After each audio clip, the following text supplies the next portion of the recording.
Nice to see you, everyone. It should be initially a tic-tac with some people, but unfortunately they had an impingement. So I will remove a bit differently because payment is a very broad topic. We can talk about many things. I can also give you tips how to set up this, especially from tech to move on, but I don't have the view how to become super rich with that, because usually it was this.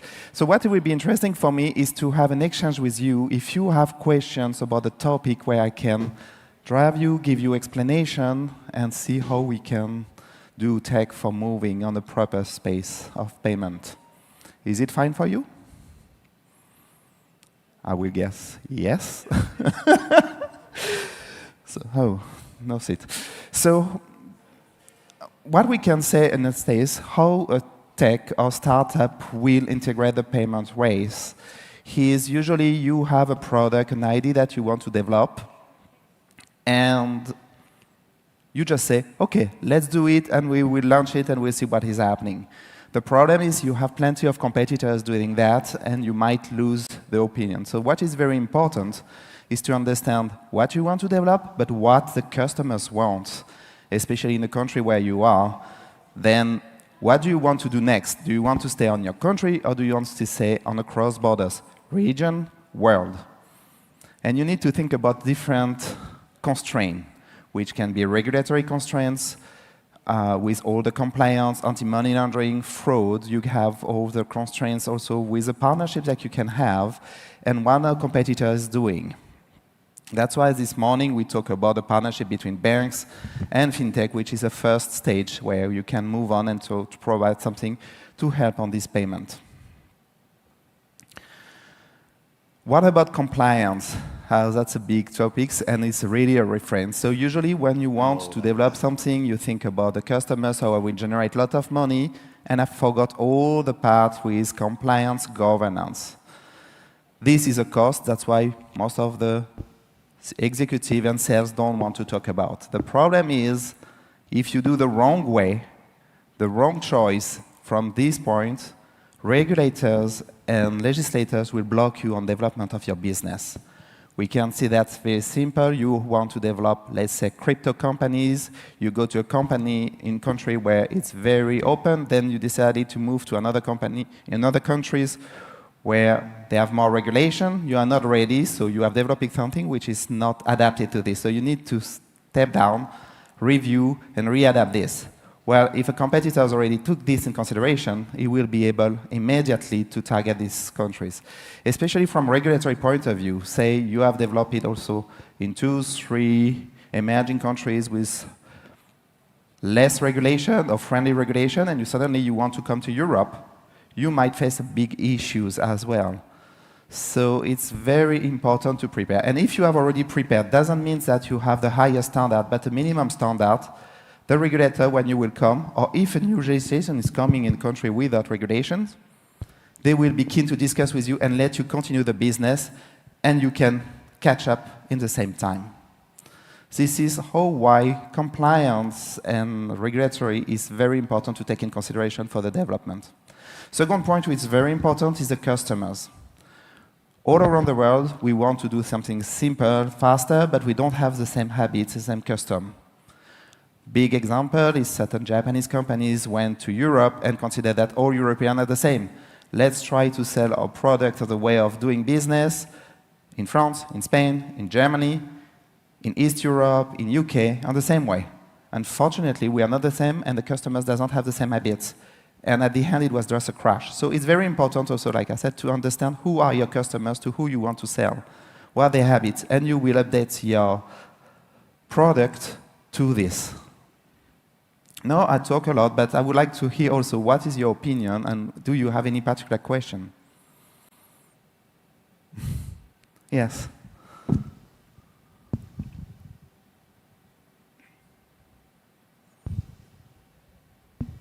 Thank you. Thank you for that. Nice to meet you. Like, there's many companies that are coming up now in terms of the payment space and peer-to-peer. However, there's many also that are doing fraudulent activities in terms of taking a commission from customers' payments that are not stipulated in the terms and conditions.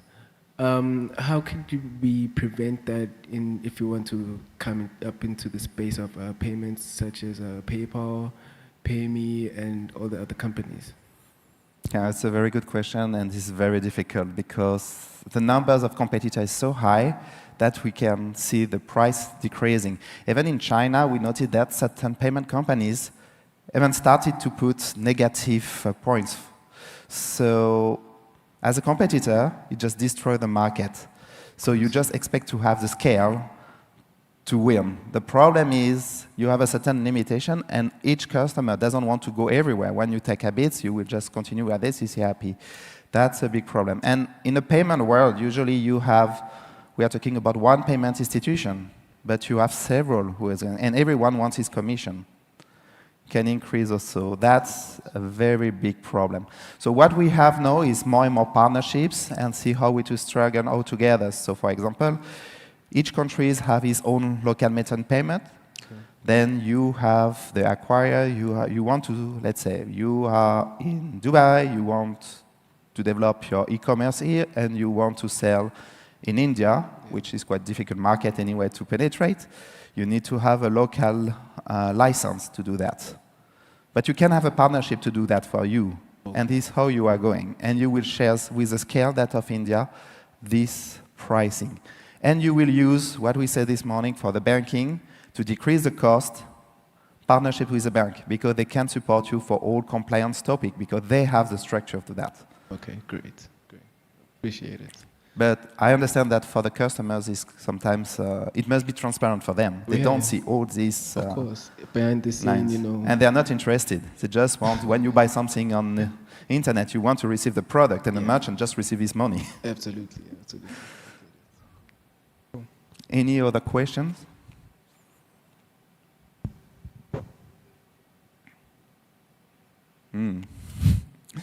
I know it's a complex topic and not so interesting if we want to do like this. So right move in a payment, like I said, it's really important to keep what you want to develop, to whom, where, and you need to have these visions in the beginning and how you can generate money. And to come back to this question, what we see also is with a neobank, we can see plenty coming, and to be very aggressive, they have their products, they abandon certain things and go aggressively with price down to the market. Like this, they can reach scale quickly, catch up customers. The problem, we noticed this with Revolut and also with Netbank in Brazil, they come back at certain times. What is happening for fraud? What is happening for compliance? And now they are fixing, and they have a risk of losing license, which can block the business and let other opportunity to others. Yes.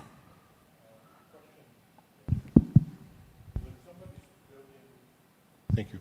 When somebody's building an app, whether it's a marketplace or some other apps,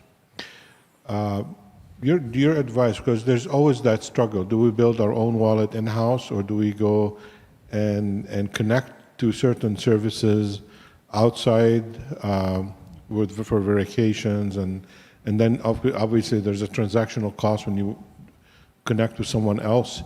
What's your feedback on that? And you know, what would be your advice for somebody that's building in-house or building his own marketplace, whether it's, you know, app or whatever it is, and what would be your advice in terms of in-house or outsource and connect?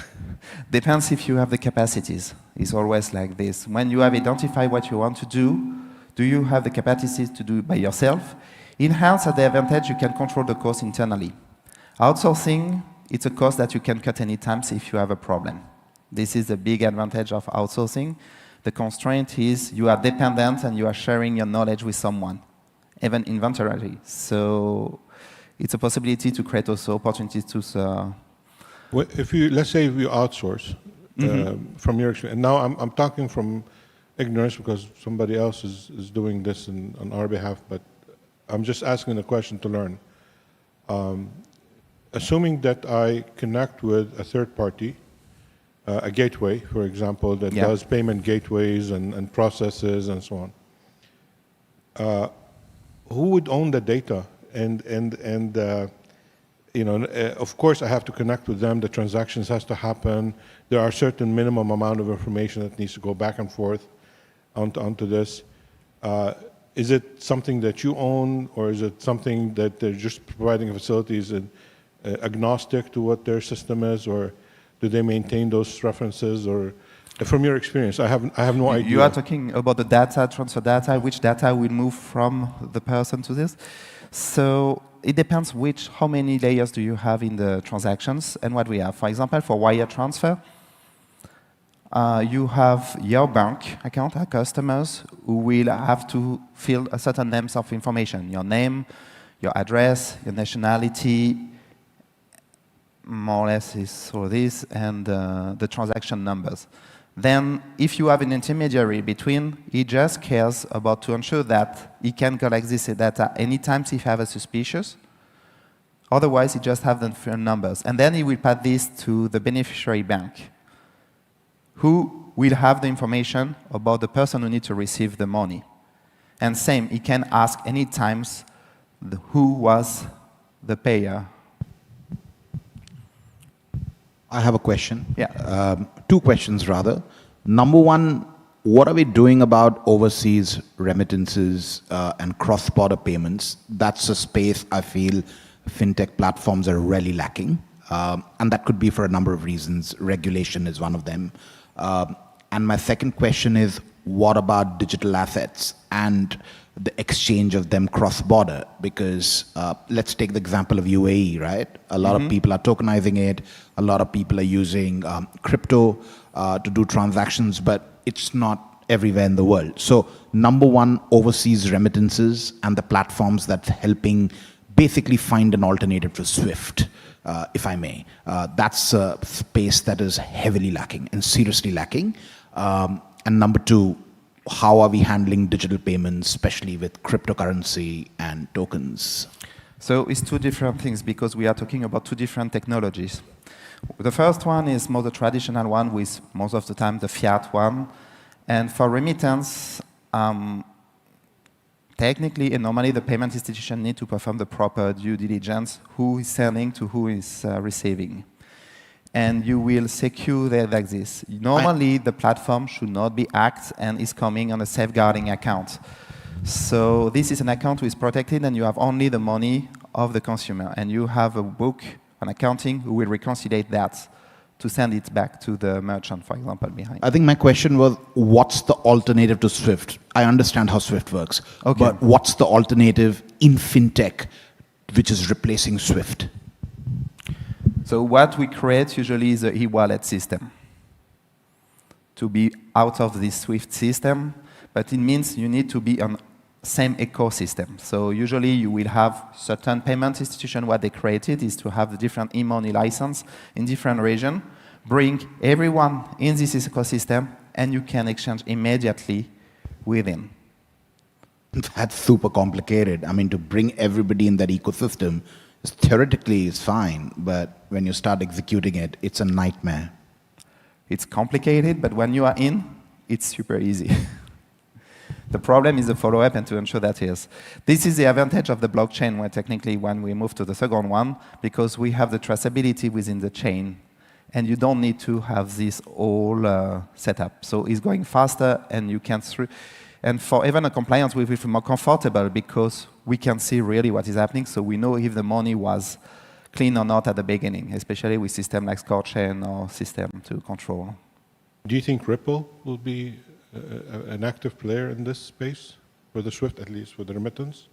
Can you repeat your question? I didn't Would hear. you see Ripple network as a replacement or competitor to the SWIFT transfer and the speed? I know it's a loaded question. It's the $1 million question. I will not talk about competitors of this. It's going like this. Ripple is one way to do it. But the problem with all this new technology is not adapted everywhere, and we have a reference from everyone. We can see currently the SEC who is chasing hardly Binance, and they try to find the access. So which limits everything with blockchain technologies. So we need to, and some countries are really adapted to blockchain technology and they're very happy, but you have a certain limit as well. For example, if we took the El Salvador, who have adopted the Bitcoin and everyone exchange with a wallet, it's very brilliant.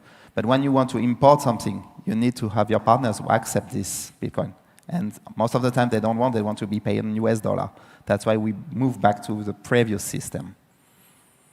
So yes, they have a future, but it takes time to go in, and we need to see how it's. But this is for me really basics of economy and not investment, really. If I do something with you, what do you want me to pay you? If you want me to pay you with Apple or banana, this will be the reference, and I need to change my fiat or my crypto to this. His second question.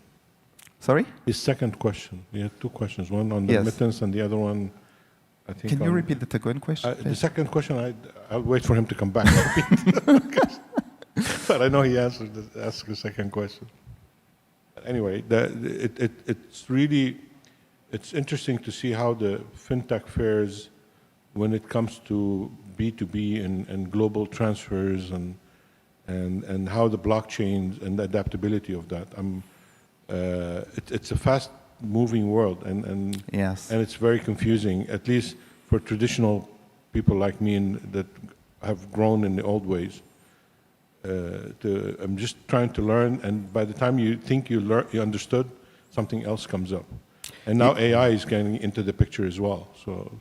And AI, from compliance point of view, we're really happy to see that. But yes, we see the difference.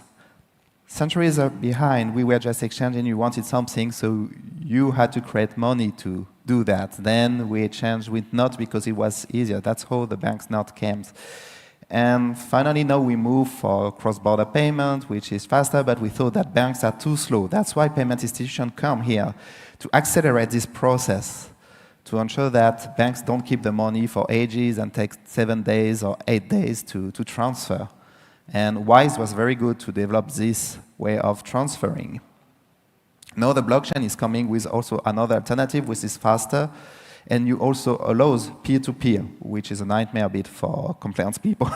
But this is how it is. But we need to ensure how it's going and how it's accepted by the people. Like I said, we have transgeneration who some people just want to do everything with this mobile. And it's not only to have only one transfer. When you have your bank accounts, you have perhaps several bank accounts, different accounts on different merchants. It's a nightmare to have an application for everything, so you want to concentrate on this on one. That's why open banking is coming as well, to give you this global opportunity to see how it's going and to transfer one-to-one. But even if you see from customer that is very easy, we still have some constraints behind between banks, and especially when you're on cross-border. If we do everything within UA, it's very easy. If you start to send money to KSA or to Oman, or even go to Europe, Japan, or US, you will have all the constraints coming. And sometimes the bank system is the easiest way, but I still believe that the blockchain will be a very good way for facilitating the transfer. And another point which framed also a lot is the compliance part again, because we need to monitor all transactions, and each time we have a doubt on something, we need to freeze the transactions. We cannot inform the customer about it or the merchant, and we need to investigate what is happening. And that's also something can constrain the transfer. So we do our best. Do you believe that Dubai will be the center of all of this? Because I know there's a huge move from Dubai authorities to facilitate crypto and fintech and that setup. I see Dubai as a good point and a good start. We can see also KSA, who is evolving a lot. The problem is how far they will continue like this, because we notice that certain countries are developing it, moving, especially opening a crypto, and suddenly they change their mind and they block everything. So block this. So we don't know how it's going. And same, we are in Dubai, but Dubai is, in terms of population and size, is quite small. So you need to see what you can do with your partners, country partners, and are they open or not to that? we are back to the first question. We develop crypto, we can live with that, but can we do that with others? Or otherwise we need to live on a simple, limited circle. But Dubai has a lot of opportunities, and we can see from the government and everyone certain hype to move and to help.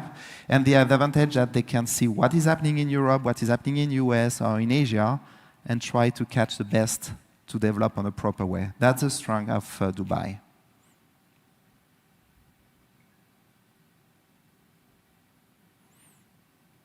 Any other questions?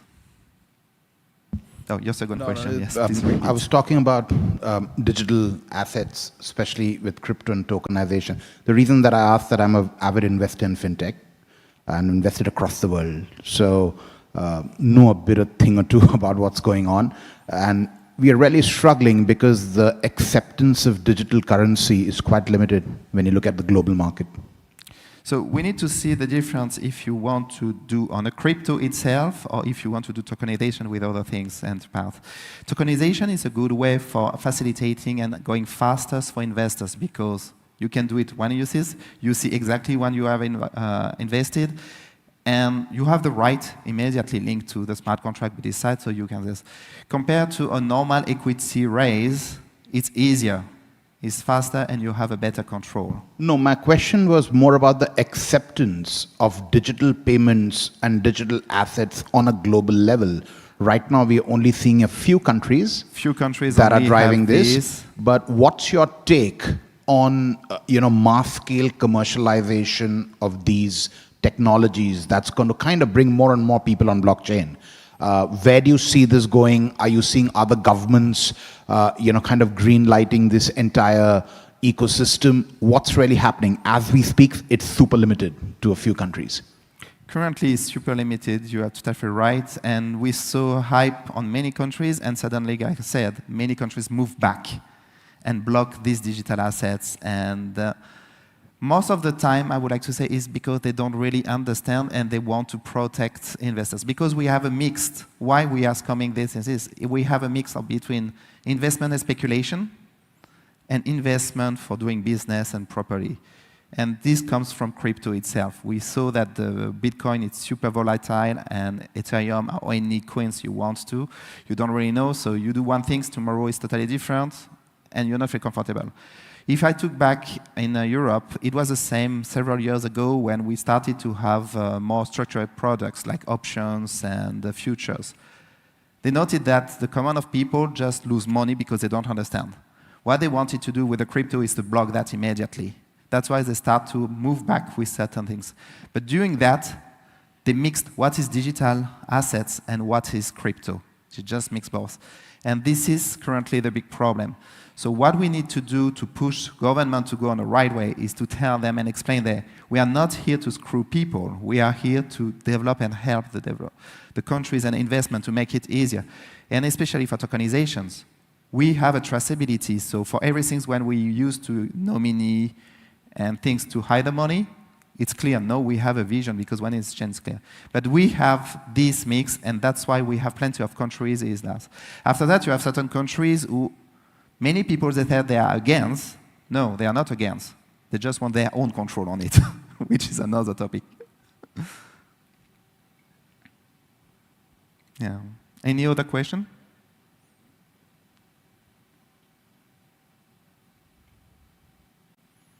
Yes? So, sounds good. So thank you very much for attending. Sorry it was a bit shorter than expected, but I appreciate that you had some communication and questions.